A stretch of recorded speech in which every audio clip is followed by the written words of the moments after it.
안녕하세요, 청취자 여러분. 이렇게 인사를 드리려고 하니 왠지 마음이 두근두근하네요. 저는 서울의 조용한 동네에 살고 있는 40대 주부입니다.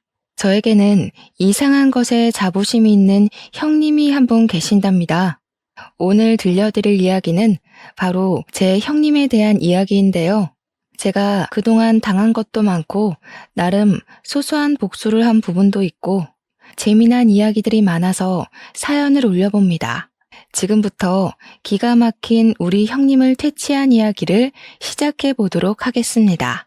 저는 어렸을 때부터 그냥 특출나게 잘하는 것도 없고 못하는 것도 없고 가난하지도 않고 부자인 것도 아닌 그런 평범한 삶을 살았습니다. 우리 주변을 둘러보면 누구나 한 명쯤은 있는 그런 평범한 애 있잖아요. 그게 바로 저였습니다. 단지 외동딸이었기 때문에 하고 싶은 건 한 번쯤 다 해볼 수 있고 갖고 싶은 것이 비싼 것만 아니라면 손에 쥘 수 있는 그런 아이였죠. 문방구에서 파는 열쇠고리라던가 연예인 책받침이라던가 그런 소소한 물건들을 사는데 주저가 없었다는 거였어요. 제가 뭐 어릴 때부터 명품을 휘감고 다니거나 한 건 아니었고 나름 학생들이 많이 쓰고 입는 브랜드들은 부모님께서 잘 사주셨었죠.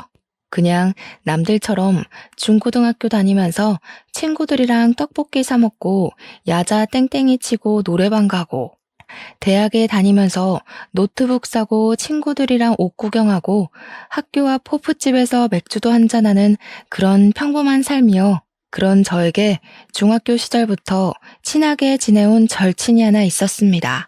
그 친구는 위로 오빠가 둘이나 있었는데요. 막내딸임에도 불구하고 항상 외동딸인 저를 부러워했습니다. 저는 혼자라서 외롭고 쓸쓸했던 적도 있어서 형제나 자매가 있었으면 좋겠다 싶은 생각을 꽤 오래 했었거든요. 그래서 오빠가 위로 둘이나 있는 친구가 저를 부러워한다는 사실이 크게 와닿지도 않고 왜 저런 생각을 하나 싶었죠. 알고 보니 제가 용돈을 5만 원 받을 때 친구는 한 달 용돈이 고작 5천 원이었다고 하더라고요. 위에 오빠가 둘이나 있었고 나이 차이가 있었으니까 학원비며 생활비며 돈이 많이 들어간다는 이유에서 막내딸에게는 자연스럽게 용돈을 많이 주지 못했던 것이었어요. 친구는 항상 삶에 대한 불평, 불만이 질비했고 저는 그것이 자연스럽게 내가 외동이기 때문에 혜택을 받는 거구나 하고 생각하게 되었습니다. 그 관계는 쭉 지속되었고 결혼할 때도 마찬가지로 같은 불평과 불만을 들어야 했습니다. 제가 친구보다 먼저 시집을 갔는데 우리 집 같은 경우는 제가 개혼이고 제 결혼식이 마지막 결혼식이지 않겠어요? 그래서 부모님께서 빵빵하게 지원을 해주셨습니다. 우리 남편이 둘째 아들이긴 했지만 집이 그럭저럭 꽤 괜찮게 살았기에 저희 집과 마찬가지로 지원을 잘 해주셨습니다. 호텔에서 손님들 많이 불러 결혼식을 했고 식대도 11만 원이었지만 부족함 없이 준비했습니다. 손님들이 양가에서 무척이나 많이 자리해 주셔서 북적북적하긴 했지만 호화스럽게 만인의 축하를 받으면서 성대하게 올렸습니다. 신혼여행도 몰디브로 다녀왔고 신혼집도 시댁에서 마련해 주신 덕분에 빚 없이 출발을 할 수 있어 매우 감사했죠. 혼수도 부모님께서 일일이 챙겨주셨기 때문에 저희 부부의 새 출발은 아무 평탄하게 이루어졌습니다. 거기다가 제 남편이 IT 기업에 다니고 있어서 연봉이 꽤 높은 직군이었고 저는 웹디자인 일을 하면서 외주 일도 받고 쇼핑몰 일도 받아서 했기에 수당이 짭짤했어요. 웹디자이너의 특성상 재택근무로 일을 하고 싶은 시간에 맞춰 마감만 지키면 상관없었기에 일정이 자유롭기도 했고요. 하지만 제 친구는 저와 전혀 다른 형태의 결혼식을 올렸습니다. 저 다음에 바로 결혼을 했기에 친구들 사이에서도 비교되기 시작했어요. 1시간 반마다 예약이 턱턱 잡혀있는 웨딩홀에서 결혼식을 올렸고 홀도 매우 작았으며 웨딩홀 이용 고객들이 전부 한데 모여 식사를 하는 분위기였죠. 뷔페 메뉴도 그다지 좋지 않고 가성비 좋은 메뉴들로 구성이 되어 있어서 별로였다고 할까요? 음식도 식어 있고 맛도 없고 그런데 친구는 전부 그 불평을 자기가 막내딸이어서 이런 거라고, 오빠들 다 장가 보내고 나니까 돈이 없어서 이렇게 된 거라고 하더라고요. 그러면서 저한테 늘 외동이라 부럽다, 외동이라 좋겠다, 나도 외동이었으면 좋겠다 하는 이야기를 했죠. 저는 그 말이 지겨우면서도 친구를 위로해 주었어요. 결국 동남아로 신혼여행을 떠나는 친구를 보면서 저도 결심을 했죠. 내 친구의 삶이 얼마나 고단하고 남을 부러워하는 마음이 연속되었는지 알았기에 아이는 하나만 낳아야겠다고 말이죠. 저의 이런 마음을 잘 알아주신 건지 시댁에서도 아이를 많이 낳아서 다복하게 살아야 한다는 강요 같은 게 전혀 없으셨어요. 오히려 저에게 아이를 많이 낳아봐야 힘들기만 힘들지 절대로 살면서 좋을 일 별로 없을 거라고 하셨죠. 시댁에 처음 방문한 날부터 아이 계획을 물어보시고 하나만 낳아서 잘 키우면 된다고 몇 번이나 이야기하셨을 때 의아하긴 했는데 그 이유를 금방 알게 되었어요. 바로 남편의 형인 아주버님네가 조카를 글쎄 넷이나 낳아서 키우고 있더라고요. 그렇다고 아주버님네가 형편이 아주 좋은 상황도 아니었어요. 아주버님은 몇 번의 사업 실패를 겪은 뒤 겨우겨우 치킨집을 오픈해서 6식구가 먹고 살고 있었습니다. 저보다 1살이 어린 형님은 애를 키워야 한다는 이유로 직장에 다닌다거나 아르바이트를 한다거나 하지도 않고 있었고요. 그러면 그 집 애들은 무슨 돈으로 키우고 있었냐고요? 치킨집 운영에서 풀칠하는 수준의 생활비와 시부모님 돈으로 생활하고 있었습니다. 시부모님께서는 건물을 한 채 가지고 있었는데 그 건물 1층에서 아주버님이 월세를 내지 않고 치킨집을 운영하고 있었거든요. 일단 월세가 절감되니까 치킨집 장사가 잘 되지 않아도 굴러는 가더라고요. 시부모님은 남은 호실에서 나오는 월세로 생활을 하고 계셨는데 아주버님네 6식구까지 책임을 지고 계셨던 것입니다. 아주버님네가 얼마나 계획적이지 않은 생활을 하는지 정말 대책 없다는 게 느껴지지 않으시나요? 거기다가 아주버님께서 사업 실패를 몇 번이나 반복하면서 쌓인 빚도 시부모님이 갚아주셨고요. 더 대책 없게도 빚 갚아준 걸로 끝이 아니라 아예 시부모님 댁에서 기생하듯 살고 있었어요. 저라면 너무나도 쪽팔리고 부끄러워서 시부모님께 고분고분 말 잘 들으며 생활할 것 같은데 우리 형님은 상당히 뻔뻔한 여자였습니다. 마치 자기가 시부모님을 모시고 사는 듯한 행세를 하고 다니고 있었거든요. 오죽하면 저도 남편한테 속사정을 듣기 전까지는 형님네가 부자라서 시부모님을 모시고 생활하는 줄 알고 있었다니까요. 시부모님께서 주택에 살고 계셨는데 남편이 어릴 때부터 살았던 집이라 방이 꽤 여러 개가 있었거든요. 그 집에 뻔뻔하게 얹혀 살면서 마치 집이 본인의 집인 것 마냥 행동하며 굴었던 거죠. 제가 처음 시댁에 인사를 드리러 갔던 날 정말 말도 안 되는 풍경을 마주하고 제가 바짝 얼었던 기억이 아직도 생생하게 납니다. 조카들 4명이 전부 다 2살 터울이었는데 8살, 6살, 4살, 2살이었거든요. 애 넷이 빤히 저를 쳐다보는데 얼마나 놀랬는지 몰라요. 심지어 8살 된 첫째 조카는 초등학생이지 않겠습니까? 학교를 오고 가고 해야 하는데 나머지 아이들을 어린이집에 보내고 해야 한다고 글쎄 형님이 시부모님께 첫째 아이의 등교를 부탁하고 있었더라고요.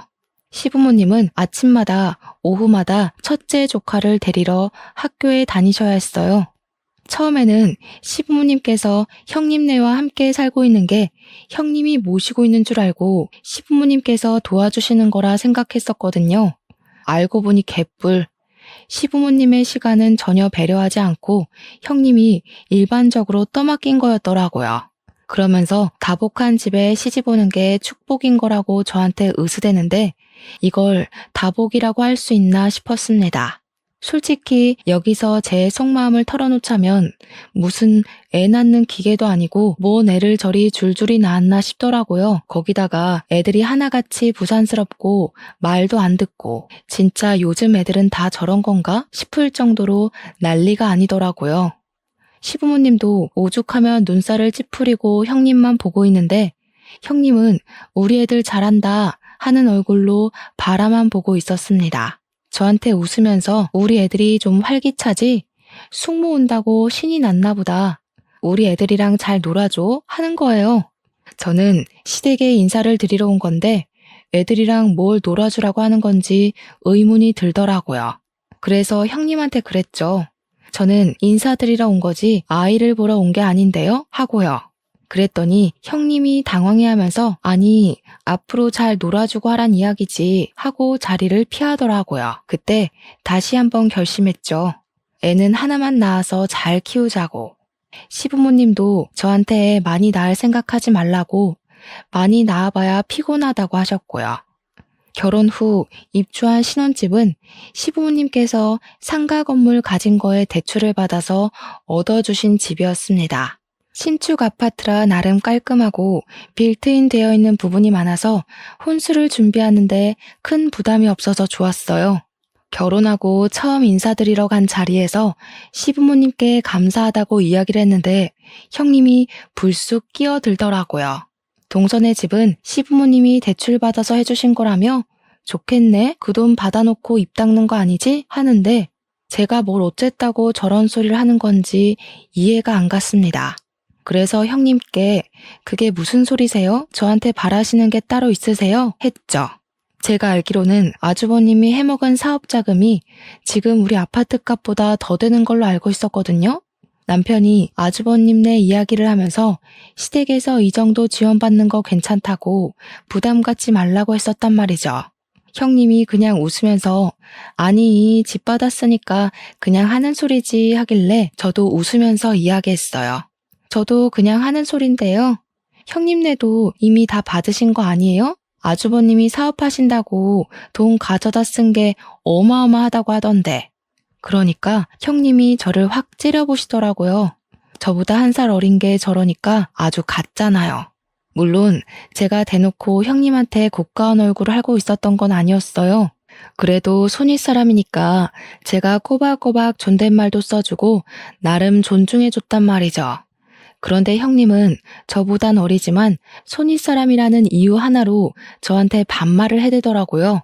아무튼 그날 어머님께서 이미 요리까지 다 준비해 주셨길래 제가 어머님께 죄송한 마음이 들어서 왜 혼자 준비를 다 하셨냐고 했어요. 저한테 아유 그래도 며느리 되고 처음 오는 날인데 내가 다 해줘야지 하더라고요. 그래서 너무 감사하다고 잘 먹겠다고 훈훈하게 이야기를 하고 있는데 또 형님이 불쑥 끼어들더라고요. 오늘까지만 대접받는 거니까 다음부터는 미리미리 와서 준비도 좀 하고 일손도 돕고 하는 거야 알겠어? 이러더라고요. 저랑 어머님이랑 둘 다 어이가 없어서 아무 소리 안 하고 가만히 있으니까 거실에 가더라고요. 제가 어머님께 형님은 뭐 좀 도와주셨어요? 하니까 피식 웃으시면서 고개를 절레절레 젓더라고요. 애 넷 키운다고 손 하나 까딱 안 해. 아주 피곤해 죽겠어 하시는데 같이 사는 어머님이 너무나도 불쌍해졌어요. 식탁에 다 차리고 온 가족이 둘러앉아서 밥을 먹으려고 하는데 형님이 제 무릎 위에 막내 조카를 떡하니 올리더라고요. 우리 막내 조카가 2살이거든요. 순간 떨어질까봐 확 끌어챘는데 형님이 저한테 그러는 겁니다. 우리 애들 밥 먹여야 해서 동서가 막내 이유식 좀 먹여주면 좋겠네 하고요. 그러면서 이유식 그릇을 쓱 내미는데 제가 당황스러운 얼굴로 형님을 보고 있으니 시모가 자기가 먹여주겠다며 아이를 데려가려고 했어요. 그러니까 형님이 시모한테 어머님은 첫째 챙겨주셔야죠. 생선살 좀 발라주세요 하더라고요. 기가 막혀서. 우리 남편 보고는 셋째 조카가 워낙 우리 남편을 좋아한다면서 숟가락에 반찬만 좀 올려주라고 하는데 도대체 누구를 위한 밥상인지 모르겠더라고요. 그 와중에 아주버님은 평온하게 지 밥 처먹고 있는 거 있죠? 시모가 내 눈치를 보는데 여기서 뒤집어 엎을까 말까 고민이 되더라고요. 일단 애들 밥부터 먹이고 생각해봐야겠다 싶어서 2살짜리 막내 조카 이유식을 먹이고 있는데 애가 깔끔하게 먹으면 얼마나 깔끔하게 먹겠습니까? 질질 흘리고 난리가 나고 아기 의자도 없어서 애를 안고 밥을 먹어야 했어요. 불편하기도 하고 제 옷에 이유식 다 흘려서 더러워지고 그냥 빨리 애 밥부터 먹어야겠다는 생각에 흘리든지 말든지 신경 안 쓰고 떠먹이고 있는데 형님이 피식 웃으면서 그러는 거예요. 그렇게 요령이 없어서 어떻게 하냐고요. 아니, 내가 애를 키워본 것도 아니고 당연히 요령 같은 걸 모르지 않겠어요? 우리 애들 옷 다 빨아야겠다고 동서가 세탁기 돌리고 가라는데 여기서 참으면 호구 되겠더라고요. 형님, 이 옷 얼마짜린 줄 아세요? 애들 옷이야 세탁기가 해주면 되지만 제 옷은 세탁소 가서 맡겨야 하거든요. 이따가 세탁비 챙겨주시는 거 까먹지 마시라고 이야기하는 거예요. 보다 못한 시모가 제 밥그릇에 밥이 그대로 있는 걸 보고는 막내 조카를 본인이 먹일 테니까 밥 편안하게 먹으라고 했어요. 그래서 아니라고 어머님 먼저 편하게 식사하세요 하고 오기로 막내 조카 밥을 먹이고 있는데 아주버님이 식사를 다 하셨더라고요. 그래서 이제 애를 좀 보겠거니 하고 있는데 밥 그릇 치우더니 쓱 거실 소파에 가서 앉아서 TV를 보고 있는 겁니다. 자기 애들 밥 먹일 생각은 전혀 안 하고 저러는 꼴이 너무 열이 받는 거예요. 그래서 제가 한 손으로 2살짜리 조카를 안고 한 손에는 이유식을 들고 소파에 가서 아주버님한테 툭툭 던졌어요. 뭐 하는 짓이냐는 식으로 저를 보고 있는 아주버님께 아무래도 애 밥은 아빠가 먹이는 게 낫지 않겠냐고 했죠. 그리고 식탁으로 돌아와서 셋째 조카 밥 숟가락에 반찬 얹어주는 남편한테도 이야기를 했습니다. 당신도 밥 먹어. 애들이 알아서 반찬 정도는 떠먹을 수 있지 않겠어? 라고요. 그러니까 형님이 펄쩍 뛰면서 4살짜리 애가 밥을 어떻게 혼자 먹냐고 하는 거예요. 그래서 그랬죠. 형님이 그럼 애들 밥 먹이시라고 저랑 이 밥그릇 좀 보시라고. 형님이랑 아주버님이 식사 다 하실 동안 우리는 밥 한 술 제대로 못 든 거 안 보이냐고. 누가 자기 애를 남한테 맡기고 밥을 먹냐고 화를 냈어요. 그러니까 시부가 옆에 있다가 그래 애들 말 틀린 거 없다. 애는 엄마 아빠가 돌보는 거지. 딱 한마디 하시더라고요. 여태까지 가만히 있다가 한마디 한 건 얄밉지만 그래도 제 편을 들어주셔서 다행이었습니다. 그제야 양쪽에 애를 끼고 저를 째려보면서 밥을 먹는데 하나도 타격 없었습니다. 밥 다 먹고 남편이 기분이 상했는지 집으로 가자고 해서 간다는 인사만 짧게 드리고 집으로 돌아왔습니다. 진짜 얼마나 피곤했는지 집에 오자마자 침대에 들어눕고 싶더라고요. 그날 처음으로 남편한테도 나는 애 낳으면 아들이든 딸이든 하나만 낳고 더는 낳지 않겠다고 선언을 했죠. 남편도 그런 집구석이 싫고 피곤한지 그러자고 했고요. 거기다가 저희 둘 다 맞벌이로 일을 하고 있었으니까 당장 아이 생각이 급한 것도 아니었단 말이죠. 아이를 키우려면 돈이 많이 들어가니까 어느 정도 저축이라는 걸 해놓고 계획을 가져야겠다고 생각했어요. 그래서 신혼을 한 1, 2년 정도 즐기고 아이를 갖자고 약속을 했죠. 그러던 어느 날 시부모님께서 지방의 친척 결혼식에 참석을 해야 한다고 내려가셨어요. 아니나 다를까 형님에게서 연락이 바로 오더라고요. 시부모님도 안 계신 마당에 집에서 밥이나 같이 먹으면서 수다를 떨자고 연락이 왔길래 알겠다고 했죠. 형님이랑 둘이서 만나본 적도 없고 하니까 어색하게 하겠지만 가족이니까 좀 친해져 볼까 하는 마음이 있었습니다. 형님도 반가운 목소리로 저한테 집에 놀러 오라고 초대를 했는데 무시하는 건 좀 아닌 것 같아서 남편이랑 같이 갔어요. 근데 집에 도착하자마자 진짜 의악 소리가 절로 날 정도로 집이 개차반이더라고요. 애들 셋은 거실에서 뛰어노느라 정신이 사나울 지경이었고 막내는 기어다니면서 온갖 물건을 다 헤집어 놓고 있었습니다. 물티슈를 다 뽑아놓지를 않나, 부엌에 들어가서 설탕을 꺼내서 흔들고 있지를 않나. 우리 형님이 그제야 조금 불쌍한 마음이 들어서 이걸 다 어찌 치우나 싶어서 보고 있는데 형님이 저를 부르시는 거예요. 아니 동서, 그렇게 멍하니 있으면 어떡해. 우리 애가 조미료라도 먹었으면 어떡할 뻔했어? 당장 와서 치워줘야지. 이러는 거예요. 근데 솔직히 조미료통 던지는 소리가 나기 전까지 막내가 부엌에 있는 것도 저는 몰랐거든요. 워낙 나머지 조카 셋이 시끄럽게 거실에서 뛰어다니고 있어서 막내가 뭘 하는지 알 수가 없었어요. 그래서 몰랐죠. 애들이 시끄럽게 굴어서 막내가 부엌에 있는 것도 몰랐어요. 하고 대꾸를 했죠. 그랬더니 저한테 자랑이야 그게? 이러는 겁니다. 순간 이건 무슨 개뼈다귀 같은 이야기인가 싶어서 인상을 팍 쓰고 네? 하고 물어봤어요. 그러니까 저한테 자랑이냐고. 나중에 애는 어떻게 키우려고 하냐고 그러다가 애가 큰 사고 나는 거라는데 제가 어이가 없어서 웃었어요. 형님도 몰랐잖아요. 그래서 애들 큰 사고 났어요. 아주버님은 거실 소파에 앉아서 TV 보고 계신데 왜 저한테 그러세요? 했죠. 그러니까 형님이 참나 이런 소리만 내시더라고요. 형님, 얘 부모는 제가 아니라 형님이랑 아주버님이잖아요. 왜 형님 아이를 저한테 보라고 하세요? 했어요. 애 아빠도 가만히 있는 마당에 저한테 이러는 거 너무 선 넘는 일 아닌가 싶어서 그냥 대놓고 이야기를 했더니 형님이 저를 또 째려보더라고요. 시부모님도 안 계시겠다. 내가 여기서 막 나가도 상관없겠구나 싶었어요. 누가 보면 제가 아기 아빠인 줄 알겠어요.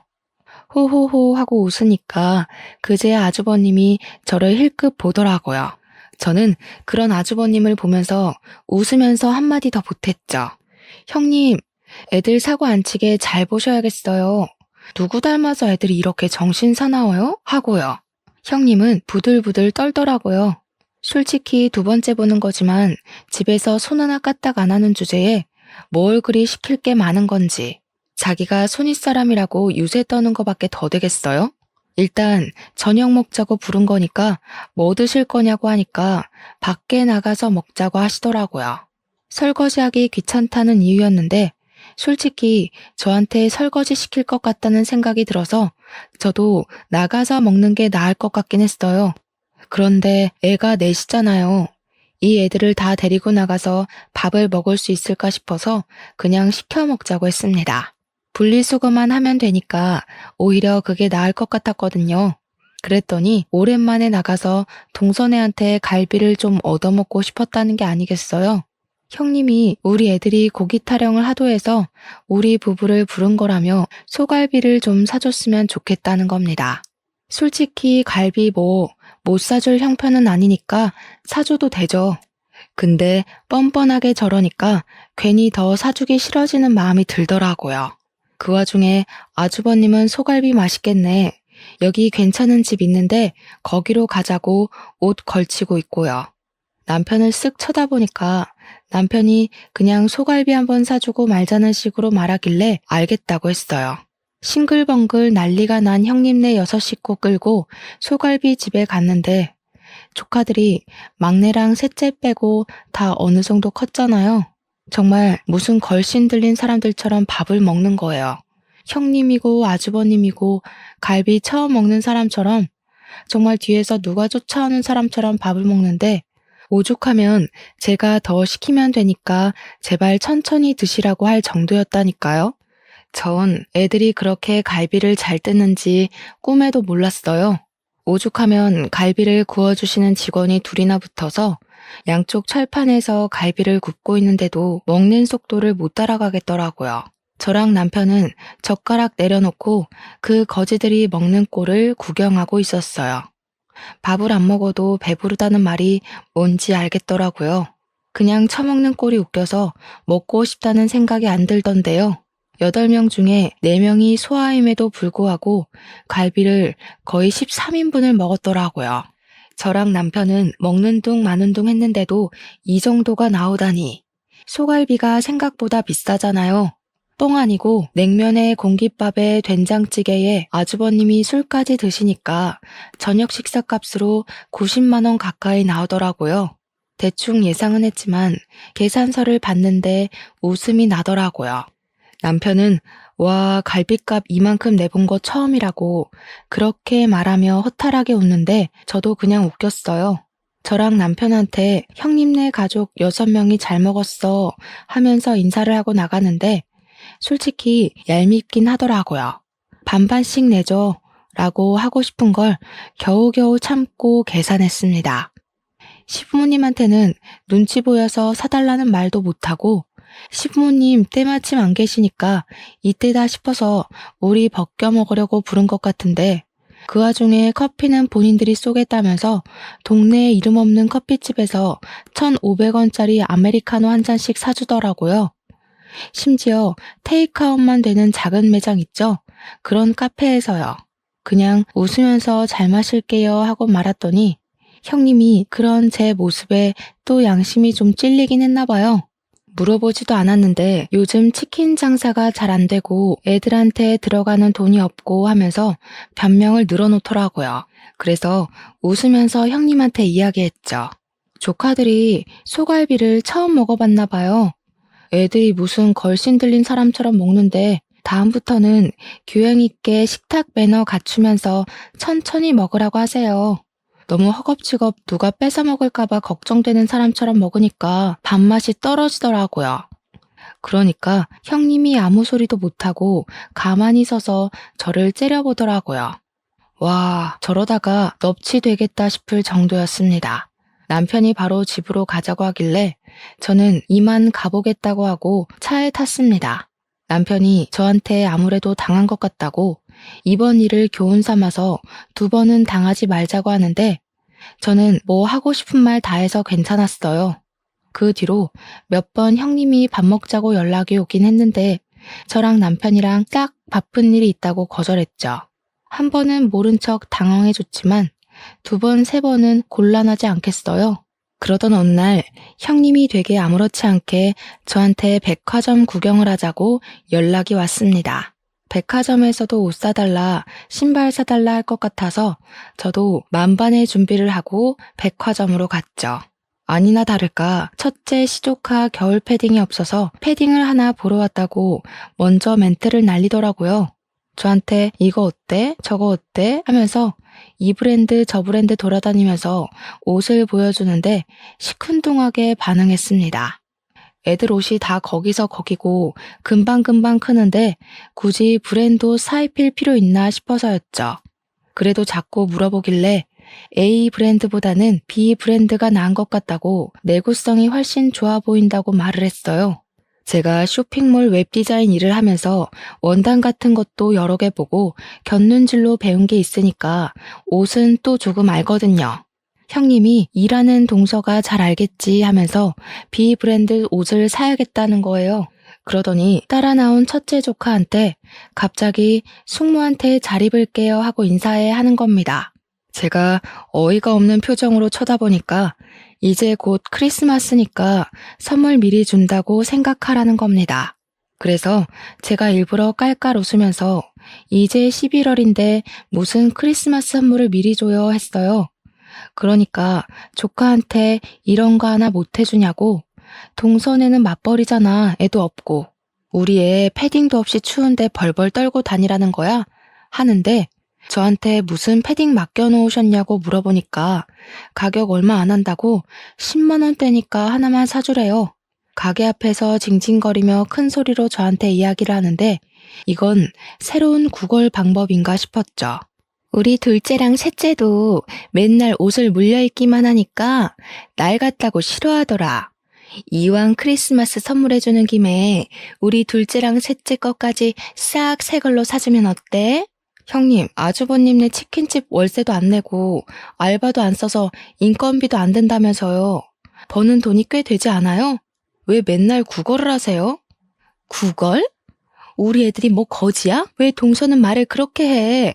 우리 애들 사주기 싫어서 그래? 대충 남대문만 가도 패딩 괜찮은 거 많은데 왜 굳이 비싼 돈 주고 브랜드만 입히시는 건지 궁금해서요.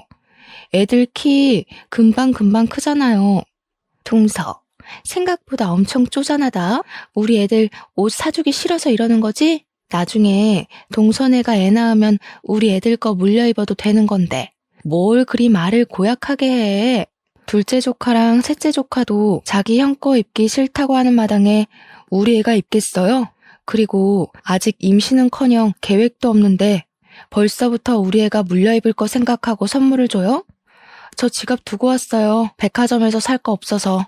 제가 지갑을 두고 왔다고 하니까 진짜로 두고 왔냐면서 제 주머니를 막 뒤지더라고요. 사실은 형님이랑 헤어지고 백화점에서 살 거 사려고 지갑을 일부러 차에 두고 왔거든요. 진짜로 지갑이 나오지 않으니까 씩씩거리면서 본인 카드로 결제하더라고요. 첫째 조카 옷만요. 그러고 집에 와서 남편한테 말하면서 엄청 깔깔거리면서 웃었어요. 패딩 사달라고 부른 거였더라. 염치가 없어도 너무 없는 거 아니냐. 근데 나도 한 방 제대로 먹였다고 했죠. 남편도 씩씩거리면서 자기가 형수한테 한마디 해야겠다고 하는 거 어차피 지갑 없어서 안 사줬으니까 내버려 두라고 했어요. 그렇게 한 달쯤 더 지나서 진짜 크리스마스가 왔고 다른 건 몰라도 시부모님 선물은 챙겨야겠다 싶어서 이것저것 준비를 했습니다. 저희 쇼핑몰에 엄청 질 좋은 울 코트가 나왔길래 어머님이 좋아하실 것 같은 딥그린 색상으로 한 벌 준비하고 홍삼이랑 영양제도 잔뜩 챙겨서 갔어요.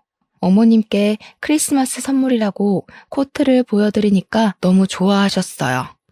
좌르르 떨어지는 울코트 질감에 색상도 너무 고급스럽다고 무척이나 좋아하셨습니다. 아버님께는 등산 다니실 때 입기 좋은 가벼운데 내구성 좋은 방수 패딩 하나 해드렸더니 최고의 선물이라고 좋아하셨고요. 어머님께서 코트가 너무 비싸 보여서 이걸 어떻게 입고 다니냐고 너무 좋다, 예쁘다 난리가 나셨는데 형님이 또 불쑥 끼어들대요. 동서, 내 건 없어? 이러면서 입을 삐죽이는데 제가 왜 형님 걸 준비해야 하는지 그러면서 제가 웃으면서 형님이 아랫사람 선물을 준비하셨어야죠. 제 거는 준비 안 하셨어요? 했죠. 그랬더니 형님이 저한테 내가 동서보다 1살 어린 거 몰라? 하는 거예요. 제가 아무 소리 안 하니까 시모한테 가서 어머님 저 이거 한 번만 입어보면 안 돼요? 하더라고요. 시모가 우리 둘째 며느리가 사준 건데 그걸 네가 왜 입어보니? 하고 톡 쏘니까 같이 살면 나눠 입어도 되는 거 아니냐고. 그러더니 쏙 가져가서 지 몸에 걸쳐보는데 어머님이 키가 크시거든요. 형님은 정말 땅꼬마고요. 코트가 길게 늘어지는 그 모양이 꼭 어른 옷 훔쳐 입은 것 같고 웃기더라고요. 형님은 기장이 영 안 맞아서 남의 옷 훔쳐 입은 것 같고 별로네요. 어머님 드리는 거니까 꼭 혼자 입으세요. 그러니까 형님이 갑자기 서럽다면서 눈물을 뚝뚝 흘리는 거예요. 우리 없이 산다고 지금 무시하는 거지? 그렇게 마음을 곱게 쓰지 않으니까 애가 안 생기는 거야. 아이 낳고 사는 게 얼마나 다복한 건지 알아? 북적북적 사는 게 좋은 거라고. 나중에 우리 애들 다 커서 우리 가족 노후 준비할 때 동선에는 애 하나 없어서 손가락 빨고 있을걸? 애 많이 낳고 사는 게 애국하는 거야. 동선에는 매국노라고. 형님, 애 많이 낳고 사는 거 능력 있으면 좋은 거죠. 그런데 형님네는 능력도 없잖아요. 맨날 애들 구걸시켜서 얻어먹고 얻어입히면서 그게 무슨 소리예요? 뭐? 구걸? 너 지금 우리 애들 거지 취급했어? 맞는 말이지, 형수.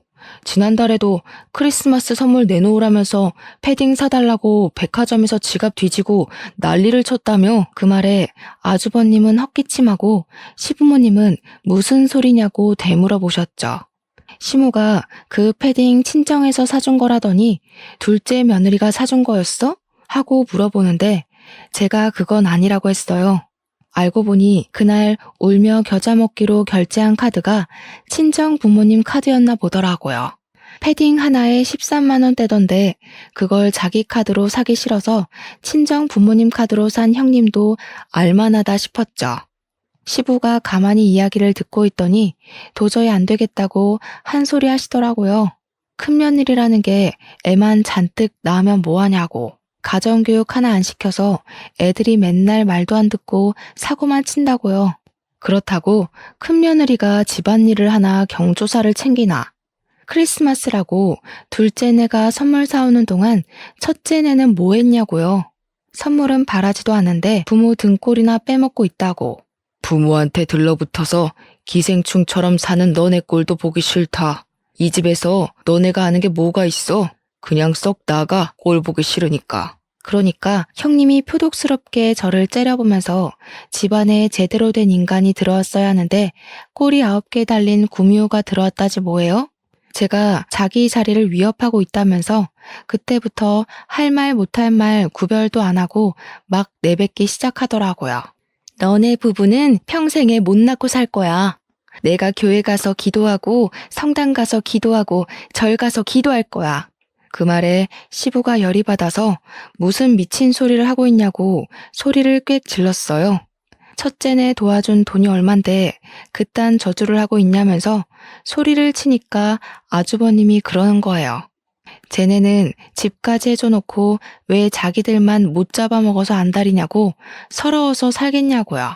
그 말에 시부모도 남편도 허하면서 어이없어 하더라고요. 솔직히 어이없을 만하죠. 집 타령하는데 자기들은 생활비 한 푼 안 보태고 오히려 애들 교육비 받아가면서 시댁에 얹혀 살고 있잖아요. 말 들어보니까 형님이 애 핑계대고 청소 한 번을 안 한다던데 이 집에서 나가 살면 오히려 자기들 손해 아닌가요? 막말로 나가서 살겠다고 하면 시부가 당장이라도 집 하나 구해줄 기세였거든요. 첫째 너 그딴 식으로 말하는 거 아니다. 내가 너네는 집 안 해줬어? 전세금 홀라당 사업한다고 말아먹고 이 집에 기어들어온 게 누군데 그딴 소리를 짓거려? 아니 아버님, 그러면 애가 셋인데다가 그때 임신까지 했었는데 그런 저희가 길바닥에 주저앉을 순 없잖아요. 그걸 왜 당연히 우리가 너희를 데리고 살아야 한다고 생각하는지 모르겠다. 애 좋다고 낳은 건 너넨데 애들까지 왜 우리가 책임져야 하냐 이거야. 앞으로는 일절 지원 안 해줄 테니까 너희들이 벌어서 알아서 먹고 살아. 생활비도 내고 집안일도 하고. 아버님, 동서 들어왔다고 너무 차별하시는 거 아니에요? 너무하세요. 그랬더니 아버님이 씩씩거리면서 둘째네한테 애 생기지 말라고 저주하는 건 어디서 나온 심보냐고 몰아세웠어요. 그러니까 아주버님이 심드렁하게 쟤네도 애 줄줄이 낳아봐 누구 돈으로 키워? 이러더라고요.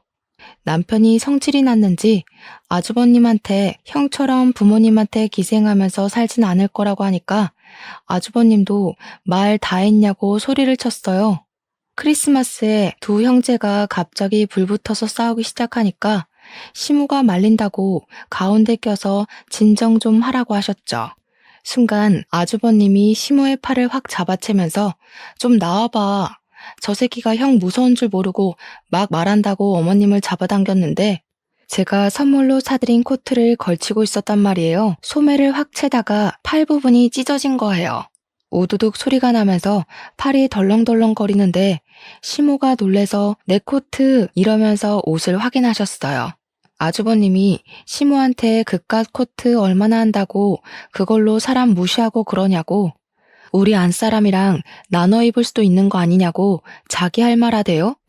나중에 자기네 아이들 다 크면 할머니 할아버지한테 효도할 거라면서 그것도 모르고 우리 애들 무시한다고 시모가 찢어진 코트 보면서 부들부들 떨고 있는데 눈치도 없이 그러고 있더라고요. 큰아들이고 큰며느리고 손주들이고 다 필요 없다. 썩 나가. 너희가 살면서 지금까지 나한테 이런 비싼 코트 한 벌 사줘 본 적 있니? 둘째 며느리가 챙겨준 게 처음이다, 처음이야.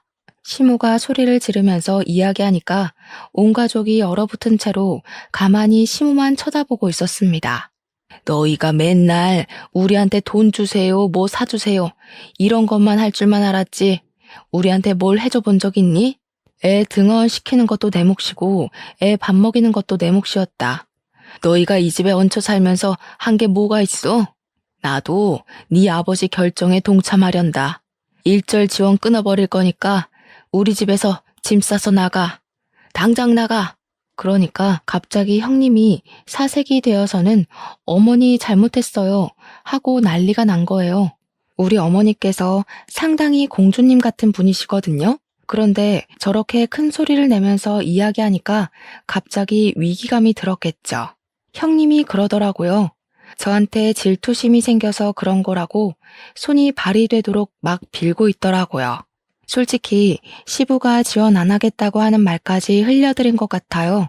매번 저런 식으로 말해도 결국에는 돈을 쥐어주셨으니까요. 시모가 집 나가라고 하니까 그제야 발등에 불이 떨어진 거죠. 절대 못 나간다고. 자기들이 여기 아니면 어디 가냐고 하는데 시부가 코웃음을 치면서 그러더라고요. 치킨집도 앞으로 건물 월세 내고 쓰라고 너네도 벌만큼 버는 거 아니냐고 했어요. 정 오갈 데 없으면 친정이라도 가서 빌붙어서 살라고.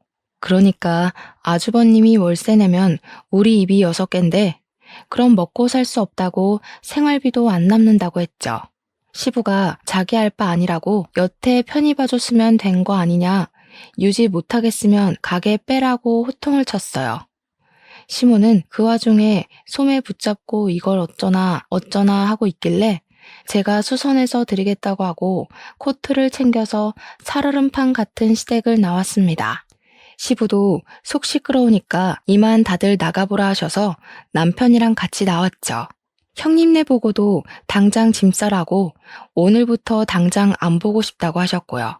그렇게 크리스마스를 보냈고 형님네는 날 추워서 못 나가겠다고 버티고 있던 걸 시부모님이 손수 짐까지 싸서 밖에다가 내던졌다고 하더라고요. 결국 형님네는 친정으로 가게 됐고 방 한켠에 6 식구 다리도 제대로 못 뻗고 자면서 눈칫밥 먹고 있다고 하더라고요. 새해는 밝았고 저는 코트 수선해서 시댁에 가져다 드렸는데 은근슬쩍 짐 싸들고 시댁에 온 형님네에는 문도 안 열어주시더라고요. 집안에서 형님네 갈 때까지 숨죽여 있는 동안 웃음이 얼마나 터졌는지 모르겠네요. 저한테 못 볼 꼴 다 보여서 미안하다고 하시는데 괜찮다고 그동안 속이 얼마나 상하셨겠냐고 위로하면서 여우짓 좀 했죠. 그렇게 6개월이 더 지나고 우리 부부는 계획대로 임신에 성공했고 지금은 임신 8개월 차 만삭에 다다르고 있습니다. 처음에 제가 아이 가졌다고 했을 때 시댁에서 좀 뜨뜨미시근하게 굴었는데 제가 임신하고 나서 남편이 정관 수술을 했거든요. 우리 인생에는 아이 하나뿐이라고.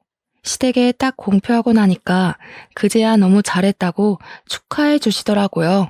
아이 하나만 낳고 잘 살면 그걸로 됐다고 하시면서 우리 남편 보고 태어나서 제일 잘한 일이 정관 수술한 거라고 칭찬을 해주셨어요. 우리 남편은 이걸 좋아해야 하는 건지 말아야 하는 건지 모르겠다고 갸우뚱하고 있었고요. 형님네는 그 이후로 아직까지 시댁에 발은 못 들이밀고 있는데 제가 임신했다는 소식은 어디서 들은 건지 저한테 연락이 왔더라고요. 육아에 도움을 주겠다며 아기 용품을 물려주겠다며 이리저리 연락하길래 저도 단호하게 쳐냈죠. 형님, 저희는 아이 하나만 낳을 거라서 이미 새 걸로 다 준비했어요. 육아 도움은 어머님이 주시기로 했고 여차하면 도움이 쓸 거라 괜찮아요. 그러고는 얄밉게 차단을 걸어버렸습니다.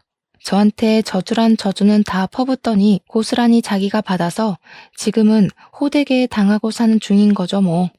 이래서 마음을 곱게 쓰고 살아야 한다는 교훈을 다시 한번 얻게 되었네요. 아무튼 저의 이런 사연 어떻게 들으셨나요? 제 긴 사연 읽어주셔서 정말로 감사합니다.